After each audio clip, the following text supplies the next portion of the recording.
अंतर्राष्ट्रीय ख्याति प्राप्त संगीतकार जोड़ी अविनाश और विश्व जी से आज हम फिल्मी संगम चैनल पर बात करने जा रहे हैं।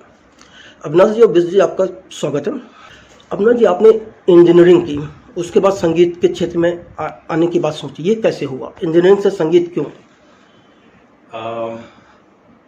एक्चुअली जिस फैमिली से मैं बिलोंग करता हूँ वो मोस्ट ऑफ द हमारी जो मिडिल क्लास या हायर मिडिल क्लास फैमिलीज जो होती है उसमें बचपन से आपको सिखाया जाता है कि तुम्हें क्या बनना है, what you will be in your future. तो मेरे साथ भी वैसा ही हुआ था कि बड़े बनकर तुम्हें इंजीनियर होना है।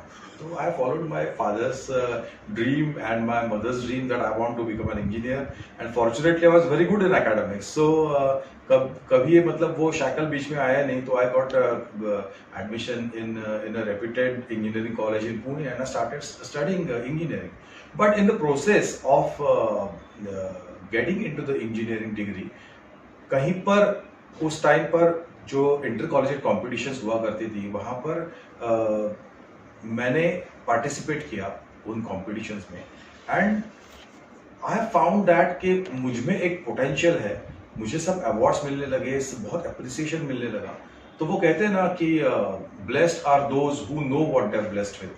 तो मेरी खुद की पहचान मुझसे हो गई और वो जो एक स्पेशल बात थी म्यूजिक की, तो वो पहचान वहां पर मुझे हुई और तब से ये सिलसिला जारी हुआ। It's not that I hate engineering, I don't like engineering, I am a very proud engineer, but at one point of time I decided to follow my passion than my profession. तो संगीत को career बनाने से पहले क्या आपने कोई तैयारी? मैंने सुना आपने पियानो भी बजाया करते थे, वो क्या था? एक्चुअली यू नो, एक जो हर एक आर्टिस्ट को एक कुछ ना कुछ एक गिफ्ट होता है जो मुझे लगता है कि मेरे बारे में वो मेरा पैशन और मेरा लव फॉर पियानो था। मतलब मैंने जिंदगी में कभी पियानो देखा भी नहीं था उस टाइम पर, लेकिन पता नहीं ये जज्बा मेरे अंदर क्यों था कि मुझे पियानो ही बजाना है। और तब मैंने पियानो सीखने की शुरुआत की और मैंने बाकायदा ट्रेनिंग ली पियानो की और फिर ऐसा लगा कि यही है जो मैं करना चाहता हूँ and then I started following my music. Vishwajeet ji, आप आईटी ग्रेजुएट हैं जी, उसके बाद फिर आप थिएटर से जुड़े रहे जी। तो ये अचानक संगीत की तरफ मुड़ना कैसे हुआ? एक्चुअली जैसा कि एक होता है कि कला के बारे में कुछ ना कुछ तो भी अंदर प्रोसेस चालू रहता है, हर एक के दिमाग में चालू रहता है। वो कब उभर के प्रायोरिटी नंबर 1 बन जाता है किसी को पता नहीं चलता। और तब शायद जैसे मतलब हम लोग पूरे मिडिल क्लास से है तो हम शिक्षा किसी और स्ट्रीम में ले रहे थे, जैसे कि इसने बोला कि इंजीनियरिंग कर रहा था अविनाश और मैं आईटी में था। बट क्या होता है कि जैसे मैं थिएटर से जुड़ा तो थिएटर से जुड़ने के बाद ये लगा कि ये स्पेस है मेरा, ये एरिया है मेरा जहां पे मैं पूरे खिल के मतलब काम कर सकता हूँ, फ्रीली एक्सप्रेस हो सकता हूँ। तो I started acting in our place. Amateur group था हमारा। तो मेरा एक फ्रेंड था जो मेरे ही क्लास में था, वो लिखता था, वो डायरेक्ट करता था और कई सारे प्लेस में हमने बहुत सारे प्राइजेस भी मिले, अवार्ड्स भी मिले और पुणे में हमारा ग्रुप काफी सराहा गया था कि ये लोगों का काम अच्छा रहता है, प्लेस अच्छे रहते हैं। तो हुआ ये कि जैसे कि प्लेस में बैकग्राउंड म्यूजिक लगता है तो बैकग्राउंड म्यूजिक कौन करेगा? टीम में तो हर एक कोई अपना अपना इंटरेस्ट बताता है कि चलो मैंने बताया कि मैं कोशिश करता हूं। और तब जाके मैंने ढूंढना चालू किया, वो इमोशंस के साथ म्यूजिक को कनेक्ट करता गया। वो जो प्लेस में इमोशंस रहती है उसको कनेक्ट करता गया और लोगों को अच्छा लगने लगा। फिर पहले तो हम स्टॉक म्यूजिक लेते थे और वो बजाते थे बीच में, लेकिन बाद में ऐसा हुआ एक प्ले के बारे में कि वो सब लाइव म्यूजिक करना था। उसमें गाने कुछ थे, कंपोज करने थे लाइव, जैसे स्ट्रीट प्ले का जैसा फॉर्मेट रहता है वैसा उसका प्ले का फॉर्मेट था। तो उसमें जो गाने थे मैंने कोशिश की मैं एक उसकी धुनें बनाऊं, तो वो फिर लोगों को अच्छा लगा।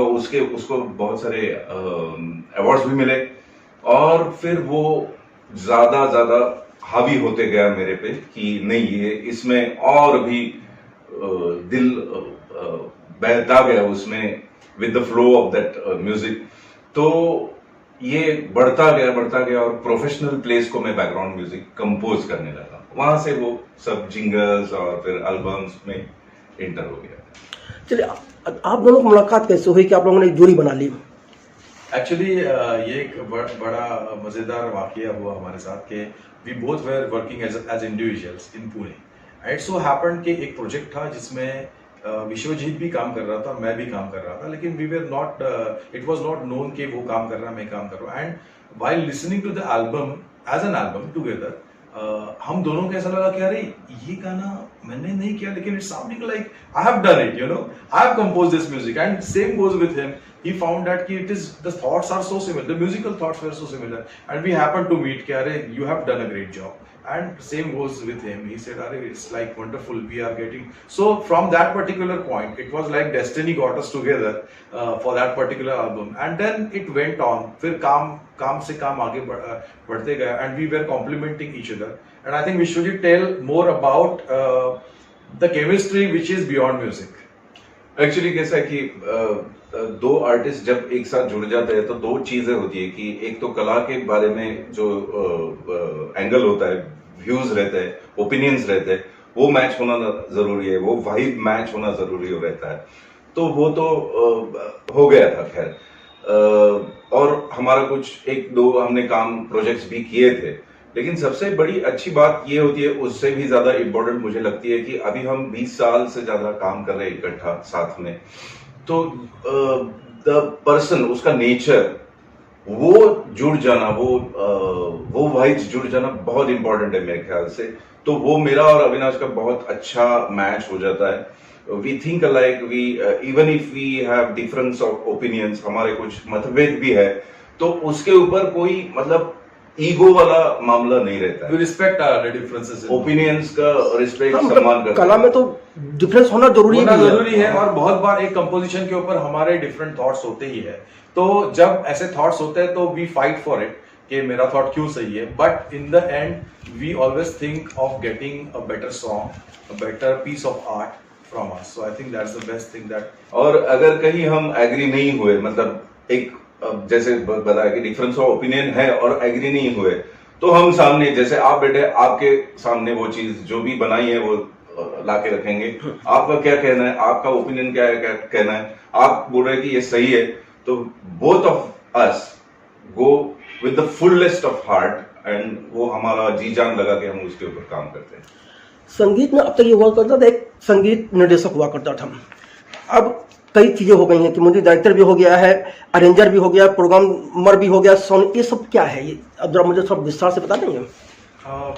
म्यूजिक फ्रेटर्निटी, जो म्यूजिक जो पहले हुआ करता था, उसमें नेचुरली जो composer, lyricist and music arranger, ये तो चीजें थी ही पहले। तो naturally composer is the one who composes the tune, lyricist is the one who right the lyrics for the situation and for the song, and music arranger वो होता है जो डिसाइड करता है कि जो इंस्ट्रूमेंट्स बज रहे हैं वो इंस्ट्रूमेंट्स में कौन क्या बजाएगा।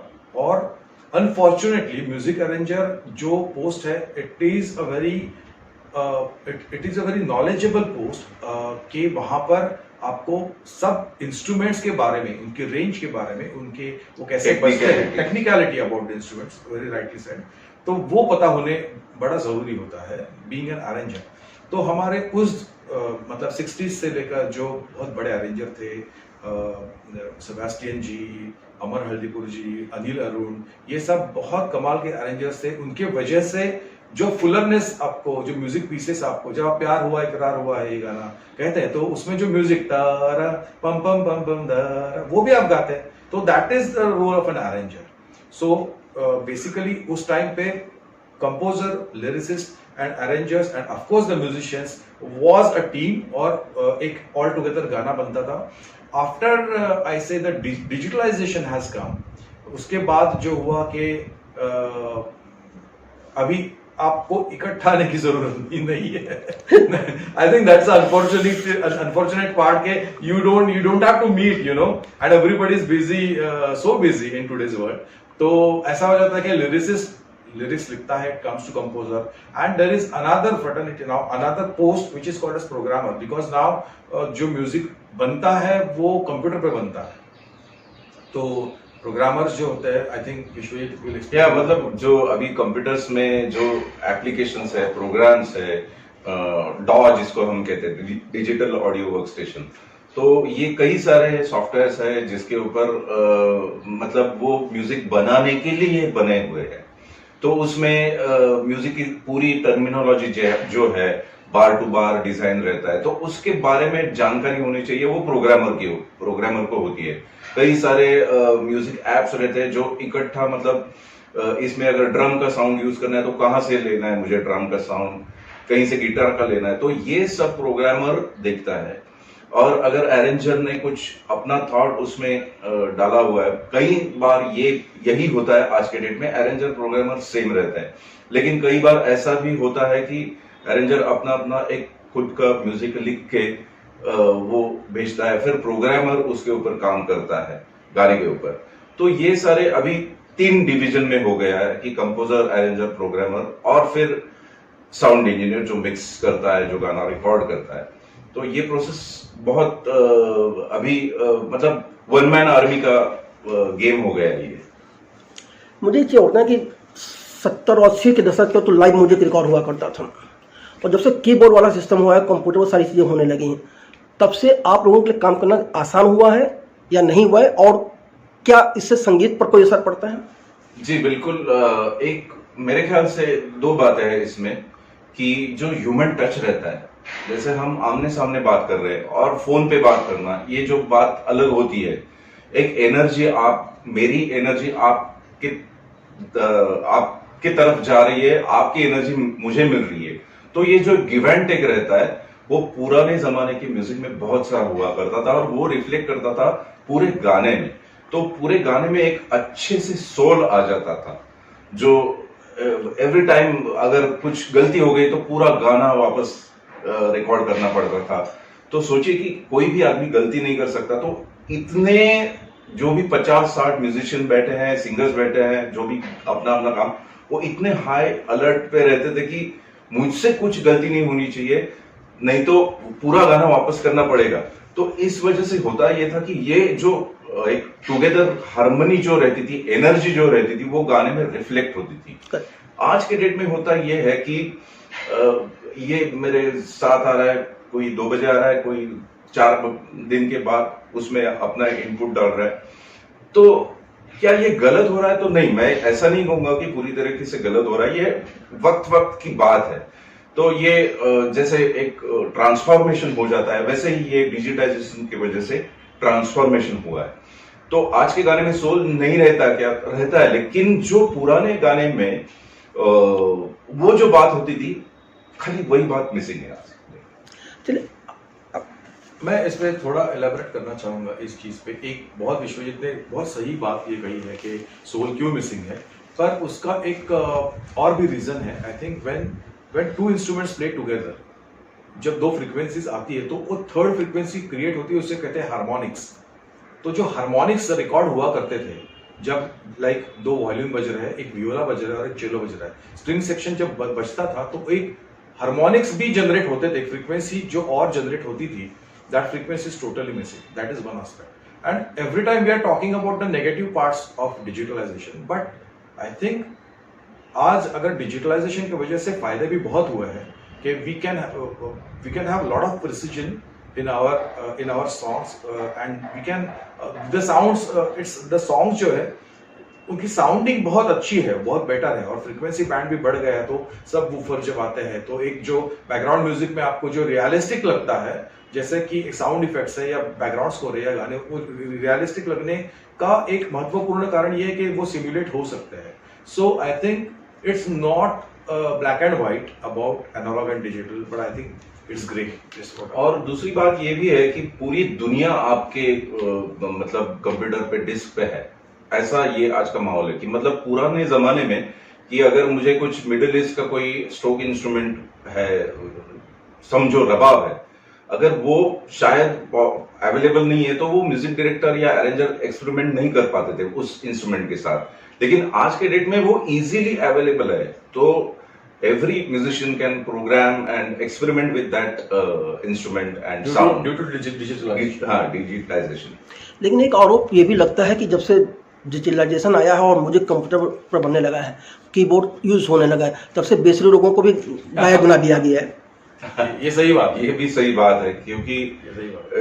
ये कहा जाए तो एडवांटेज भी है और कहा जाए तो डिसएडवांटेज भी है कि आजकल के डेट में कई सारे सिंगर ऐसे हैं कि जो बोलते कि वो कर लेना यार, वो ऑटो ट्यून से कर ले, पिच करेक्ट कर या सिंगर बेसुरा हो जाता तो उसकी रिस्पॉन्सिबिलिटी ऑडियो इंजीनियर की हो जाती है कि क्या यार किसको बिठा Pitching भी नहीं की, पिचिंग भी ठीक से नहीं किया मेरा। It has become that common, but I think जो ह्यूमन एरर जो थोड़ा पिच में आ भी जाता है, जो पहले के जमाने में था थोड़ा पिच, वो तो ह्यूमन एरर है, उतना तो होना भी चाहिए। सही बात। It can not be that perfect कि every note is perfect and every note is up to this thing. जो भी नेचुरली आपसे होता है वो that is a part of the being a human. So I think the more we are walking towards machine, the more it is becoming mechanical. That's what it. आप दोनों का 25 साल का करियर हो गया है, इस 25 साल के करियर को किस तरह से देखते हैं? ये मतलब मैं खुद को बहुत रिच समझता हूँ। हर एक का अपना अपना व्यू है, लेकिन क्या होता है कि जितना म्यूजिक हम कर पाए हैं, जितने गाने हम कर पाए, वो एक एक गाना हमारे लिए खजाना बन के रह जाता है।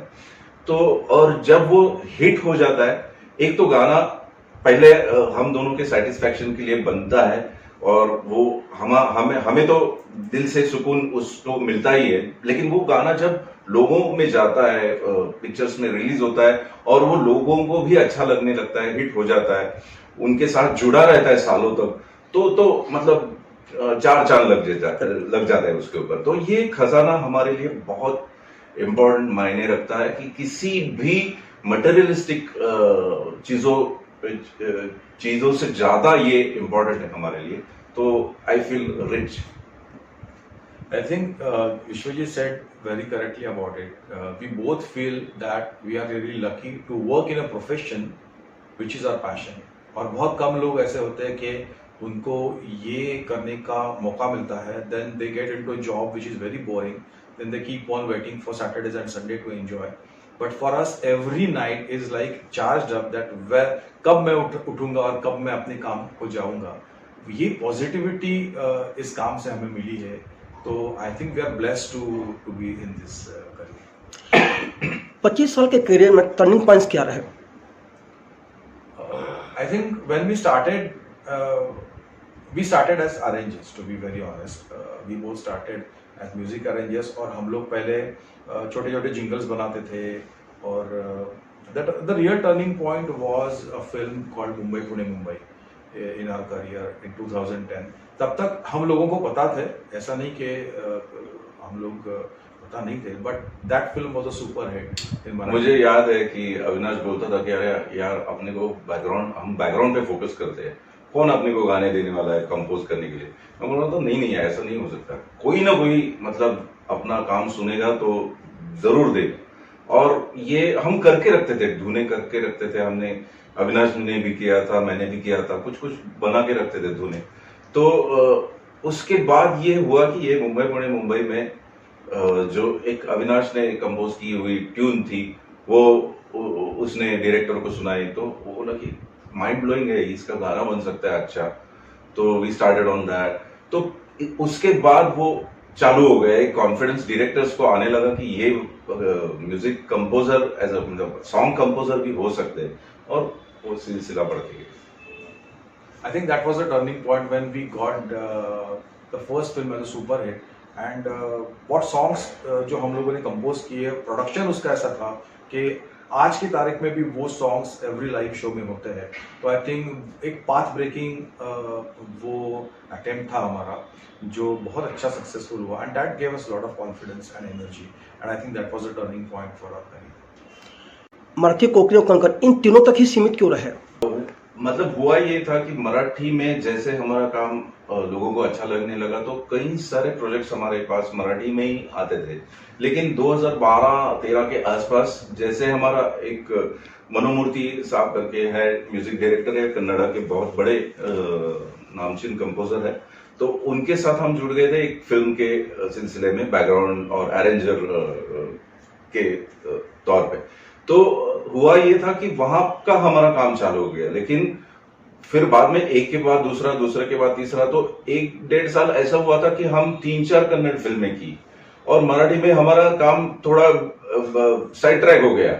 तो हमने सोचा कि अरे यार, अपना ये मेरी मातृभाषा है और हमें बहुत अच्छा लगता है मराठी में काम करना, तो इसमें हम साइड ट्रैक नहीं होना चाहिए हमें।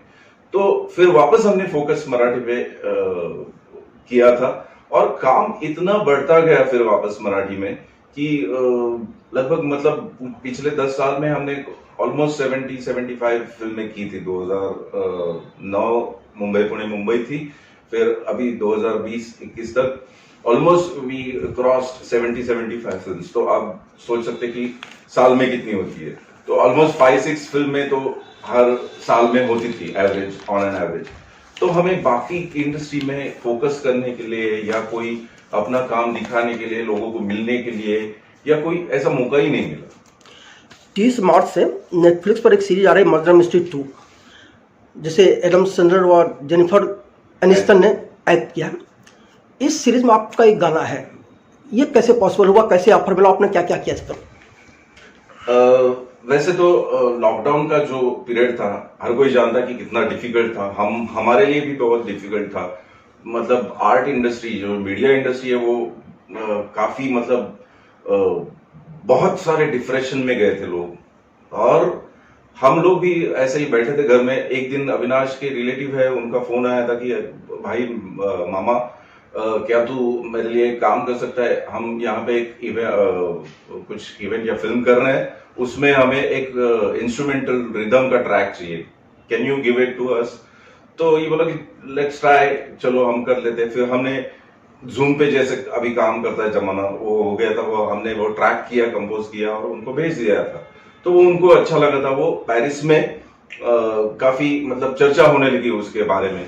तो उसके बाद वाला ये मामला था कि वो कनेक्शन फिर महीना खानम और अभिषय लेगर टेगर करके है, वो फ्रेंच हमारे दोस्त है। तो उनका फोन आया अविनाश को कि we are working on one web series और OTT platform project and can you compose a Punjabi wedding song. तो वापस हमने कहा कि अभी चलो और एक स्टेप ऊपर जाते हैं, चलो हम कोशिश करते हैं। वो भी किया, हमने मुखड़ा बना के दे दिया। तो उन्होंने बोला कि हम एजेंसी को भेज रहे हैं जिनके जरिए जिनके लिए हम काम कर रहे हैं। तो उन्होंने भेजा, फिर वापस उनका फोन आया कि 15-20 दिन के बाद कि उन्हें ट्रैक अच्छा लगा है एंड तो विल मूव ऑन। तो हम बोले कि अच्छी बात हुई। तो हमने पूछा कि प्रोजेक्ट कौन सा है, तो बोले कि नेटफ्लिक्स US का एडम सैंडलर प्रोडक्शंस का हैप्पी मेडिसिन प्रोडक्शन जो कहा जाता है, वो उनकी प्रोडक्शन की फिल्म है मर्डर मिस्ट्री 2। और जैसे भी मैंने ये नाम सुना, हम दोनों मतलब एक दूसरे की तरफ देखते रहे, शॉक हो गए थे कि क्योंकि इतना बड़ा ये प्रोडक्शन हाउस है और names like Adam Sandler and Jennifer Aniston are like big big global stars है। तो उनके लिए क्या हम सच में काम कर रहे हैं? हम खुद को मतलब टटोल के देख रहे थे कि भाई ये सच है या सपना है, कुछ सपने में चल रहा है बात। तो वाकई में वो रियल था और फिर हमारा वो गाने का प्रोसेस चालू हो गया। Actually murder mystery 2 is a big Hollywood film, और इस फिल्म में एक सिचुएशन है जहाँ पर एक वेडिंग सॉन्ग आता है। तो वो ओरिजिनल सॉन्ग कंपोज मैंने और विश्वजीत ने किया है, उसे फरहाद भिवंडी वाला ने गाया है। तो I think to match their sound और उन लोगों के साथ काम करना एक इन इटसेल्फ एक बहुत प्राउड एक्सपीरियंस था हम लोगों के लिए। And I think we are the first composers in Marathi to have done that. So we really proud के कुछ एक step हम लोग आगे गए हैं and very successfully we have done it. And very proudly sharing this with you all के ये गाना पेरिस में एफिल टावर के यहाँ पर लॉन्च हुआ था। तो I think it was a great experience working on that project. और सबसे बड़ी बात है कि नॉट ओनली मराठी, मेरे ख्याल से if I am not wrong तो मतलब हॉलीवुड के प्रोजेक्ट के लिए बहुत ही कम लोगों ने काम किया है, इंडियन लोगों ने। उनमें से मतलब या अगर 4-5 लोग में से हम हैं, ये बहुत हमारे लकी फील करते हैं और हम प्राउड फील करते हैं। या तो ओवरजॉयड है हम उसके बारे में। इस गाने को मेकिंग का जो प्रोसेस था पूरा, उस पर थोड़ा विस्तार से बताएंगे? एक्चुअली इस फिल्म की जो बैकग्राउंड है उसके बारे में हमें बताया गया था कि इसमें महाराजा नाम का एक कैरेक्टर है कि जो एक इंडियन कैरेक्टर है एंड उसकी शादी है, तो उसका ये वेडिंग सॉन्ग होने वाला है। नेचुरली इंडियन वेडिंग्स में मोस्टली पंजाबी स्टाइल के गाने होते हैं और ये एक सिर्फ पार्ट था उसमें कि एक गाना है, लेकिन इस गाने के दौरान एक स्टोरी भी है इस फिल्म में कि एक महाराजा का मर्डर हो जाता है उसमें। तो पहला जो पार्ट था कि वहां पर एक पंजाबी ढोल जो भी उन्हें चाहिए था कि जो एटमॉस्फेयर एक ब्राइड की एंट्री है, तो ये सब चीजें उन्होंने बहुत अच्छी तरह से हमें एक्सप्लेन की थी कि how the song is place and at what time क्या क्या गाने में होता है कि। और मुझे सबसे हम दोनों को ये बात अच्छी लगी कि जो भी गाने में वो दिखाना चाहते थे उसकी जो क्लैरिटी थी और उसकी जो सेकंड टू सेकंड जो डिस्ट्रीब्यूशन था उसके बारे में हमें बताया गया था। तो for us it was easier to compose the song in that format. So we started composing the song और हमारा जो मुखड़ा था वो भी उन्हें बहुत अच्छा लगा। बट द रियल थिंग की जो स्टोरी होती है उसी गाने में लेकर आपको महाराजा का जो एक कैरेक्टर है, वो जो थोड़ा रस्टिक कैरेक्टर है उसको लाना है और वो एक डार्कर शेड है गाने में जो लाना और उसी जोन में रह के वो लाना है आपको। तो I think that took little time for us, but very fortunately Abhishai जो हमारे म्यूजिक सुपरवाइजर और कोरियोग्राफर थे, वो इस चीज को भी ट्रांसलेट कर रहे थे कि what is it that they want to communicate to us. And फिर धीरे धीरे वो साउंड बनता गया और फिर वो उस गाने ने उसका शेप लिया जो रिक्वायर्ड था। And I think the song was so perfect and the imagination of the director Jeremy जो इस फिल्म के डायरेक्टर है, उनकी सच में इमेजिनेशन इतनी जबरदस्त थी कि he knew what and where and how he wants. So I think. और दूसरी बात यह है कि उन्हें ऐसा नहीं था कि उनको कुछ गाने पता नहीं थे, उन्होंने कई सारे पॉपुलर गाने जो आज के बॉलीवुड के प्रॉपर ए लिस्टर जो म्यूजिक डायरेक्टर्स है उन्होंने किए हुए गाने थे। आप अगर फिल्म देखोगे तो आपको भी पता चलेगा कि उसमें कई सारे यहाँ के हिट गाने बैकग्राउंड में बजते हैं छोटे छोटे सीन्स में, तो वो थे। लेकिन हमारा चैलेंज ये था कि वो सबको बीट करके ये पहला ओरिजिनल गाना था उस फिल्म में कि वो सीन के लिए कंपोज किया गया। चाहते थे तो वो हम कोई भी यहाँ का पॉपुलर गाना वैसे जैसे उन्होंने 5-6 और अलग गाने यूज किए ये सीन के लिए भी यूज कर सकते थे, लेकिन they wanted specially composed song for this scene, तो उन्होंने वो हमसे करवाया। और हमारा ये चैलेंज था कि ये सब जो है सुपर हिट सॉन्ग्स है तो उसको वो बीट करके उनको वो अच्छा लगना चाहिए। ये सबसे बड़ा चैलेंज था कि क्योंकि वो उनकी भाषा नहीं है, वो कुछ समझते नहीं है, वो इंडियन म्यूजिक रेयरली उन्होंने सुना होगा, तो ये सब चैलेंजेस ओवरकम करके हमने उनको वो गाना डिलीवर कर दिया। इसके लिए बहुत हम खुश हैं। एफिल टावर में जब ये गाना लॉन्च किया गया था, क्या उस वक्त आप लोग गए थे, क्या रिस्पांस था?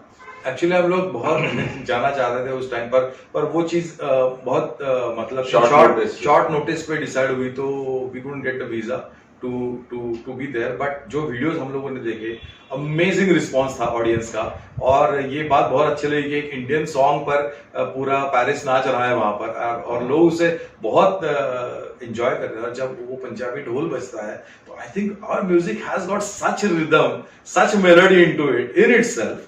तो वो जब बजता है तो everybody like gets charged up, और सब लोग उस पर डांस कर रहे हैं, सब लोग क्लैप कर रहे हैं, सब लोग एंजॉय कर रहे हैं। I think that was the biggest thing what we felt is our achievement के an unknown song first time playing, उस पे कोरियोग्राफी चल रहा है and the rest of the audience is dancing on it, so that was really great. जब इस film का preview हुआ था उस वक्त किस ढंग के रिस्पांस आए? बहुत ही अच्छे रिस्पॉन्सेस आए थे।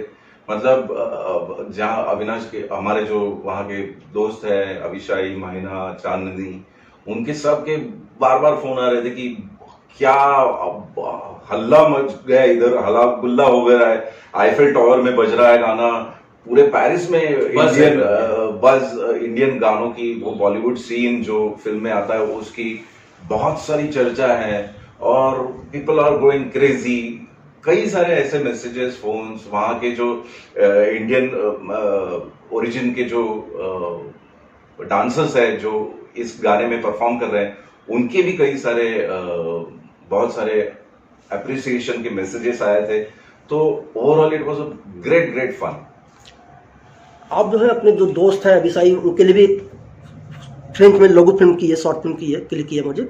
इसके अलावा स्वीडन के लिए कोई फिल्म कर रहे हैं, ये सब कैसे पॉसिबल हो रहा है, क्या हो रहा है, कहाँ से ऑफर मिल रहे हैं आपको? नहीं, हम लोग उनके लिए फिल्म नहीं कर रहे। अभिषाई के लिए फर्स्ट हमारी फिल्म थी। उससे पहले एक, जैसा विश्वजीत ने पहले कहा कि एक इंडियन कल्चर के ऊपर एक शॉर्ट फिल्म हो रही थी। अच्छा। तो उसमें हमें अपॉर्चुनिटी मिली थी एक म्यूजिक पीस कंपोज करने के लिए। और सिंस ऐसा है कि we we are composing for last so many year successfully, जो हमारे दोस्त है जो पेरिस में है या ऑल ओवर द वर्ल्ड है, they want us to compose music for them now whenever they are going. So one of my friends was in Paris and उन्होंने ये सजेस्ट किया कि can you guys compose for us. सो हम लोगों ने वो कंपोज किया and I think that really worked and opened a great door for अस।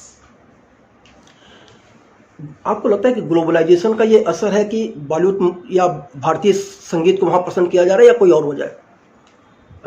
जी, ये ग्लोबलाइजेशन का बहुत बड़ा दौर चल रहा है म्यूजिकली भी, कि अक्रॉस द कल्चर्स, कल्ट का डिफरेंट कल्ट का म्यूजिक लोग सुन रहे हैं। उसका मेन रीजन है सोशल मीडिया, उसका मेन रीजन है कनेक्टिविटी। इतना बढ़ गया है लोगों का कि कहीं पे भी कौन सा भी म्यूजिक बज रहा है, रील्स बन रहे हैं, कोई अलग साउंड बज रहा है, तो वो लोगों को अट्रैक्ट कर रहा है। तो वैसे ही हमारा इंडियन म्यूजिक तो मतलब बहुत पुराना है, एंशिएंट है, उसको क्लासिकल का एक अच्छा सा बैकअप है उसको, हमारी मेलोडीज को। तो ये जो सोच है इंडियन म्यूजिक में, और दूसरी बात है कि हम as a Indian musicians globally जो चल रहा है उसको अच्छे तरीके से अडॉप्ट कर लेते हैं। मतलब कोई भी हिप हॉप कल्चर हो या रैप का या किसी भी कल्चर में जो भी गाने बज रहे हैं, जो भी साउंड बज रहा है, उसमें अपना स्टाइल ढाल के हम अच्छे से गाने बना सकते हैं। और वो इंडिया में तो पॉपुलर होते ही है, लेकिन ग्लोबली भी हो रहे हैं, ये बहुत अच्छी बात है। उसमें बहुत सारा कंट्रीब्यूशन हमारे जो जैसे शाहरुख खान है, अक्षय कुमार जी है, ये बहुत सारे जो हमारे सुपरस्टार्स है, उनका भी काफी उसमें कंट्रीब्यूशन है ये म्यूजिक वहां तक जाने के लिए। जैसे राज कपूर साहब का हमने सुना है कि रशिया में वो इतना सराहा गया था कि वो वहां पे इंडियन म्यूजिक उनकी वजह से पहुंच गया।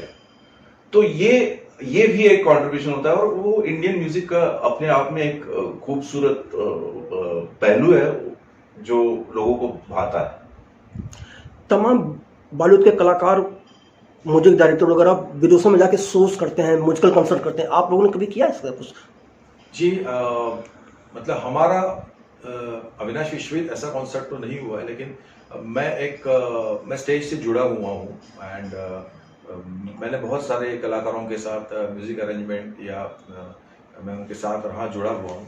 तो मतलब for last like 20 years I've been playing all over abroad for the musical concerts. So yes, of course we have done many concerts. जी, आपको तो लिखने का भी शौक, आपने कुछ स्क्रिप्ट भी लिखी है, कुछ सीरियल भी बनाई है, ये सब कैसे हो रहा है साथ में म्यूजिक के? जैसे मैं जब म्यूजिक के साथ जुड़ गया तो मैं खाली